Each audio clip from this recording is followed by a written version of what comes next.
Hi, my name is Vankita Lumpkin, and today I want to give y'all a little example on what is a IEP and what role it plays in an art meeting.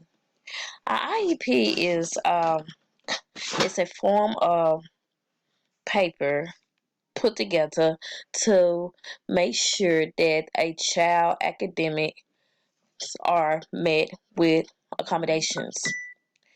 When a group of committee come together to do a child art, basically it starts with the general ed teacher course. The general ed teacher is basically has put together a folder.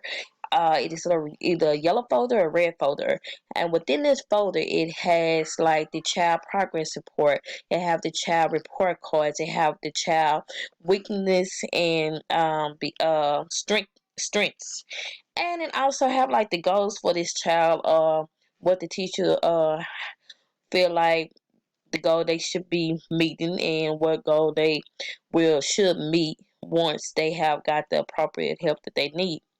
Within this folder also it has like samples of the child schoolwork and different test results and that they have taken. Also within this meeting, the gen ed teacher have a good idea of what this child need to work on, and she bring it to the attention to the other parties in the meeting. Also in this meeting, you might have the DIAC.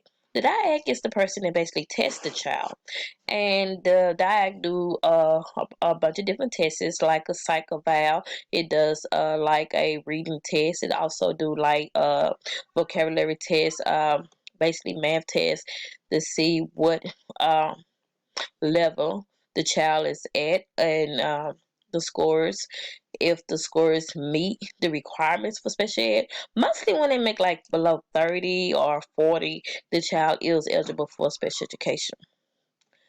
Within this meeting also you may have someone from the administration team, like the vice principal or the principal.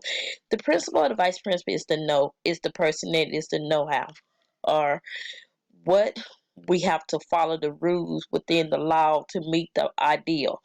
What would be approved, what won't be approved, what different ways, different strategies that everybody can come together to meet this child academic needs. Also, you may have the school psychologist, the school speech therapist, or the counselor, someone to fit in to say, hey, this child needs speech. We're having problem with sight words. We are having problem with language. Um, Also, you may have the counselor may even speak, say, well, hey, we have a problem with behavior. The behavior plays a big role with the child academic needs. And when it comes to Destiny, with her having problems with reading and um, in language arts, you might have a language arts teacher sitting in and saying, hey, this child at this age group should be on this level, and this child is on this level. And this is what we need to put together to make this child be successful and get on the level that they need for the requirement grade that they're in. And last but not least, we last but not least, like I was saying before, last but not least, you want to invite the parents. Who knows the parent? Who knows the child better than the parents? You always want to invite the parents, no matter what. If the parents can get off of work and have, if it's the time of the parent can come in and let you know what they want for their child, what they feel like will help their child academically, how they feel like their child will be comfortable in this environment, and what ways they want their child to fit in. So, if the parent cannot come in, you can also ask the parent, hey, let's do a video call. Would you rather do the video call, or would you rather have us have you on the phone so you can sit in the meeting?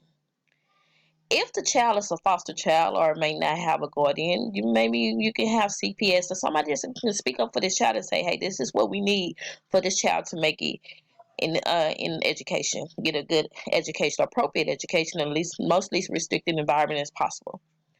When it comes to Destiny, with her like having language arts difficulties, we want to make sure that we get her at the proper level with her sight words and her grammar, and make sure that she's feeling comfortable with what she's doing.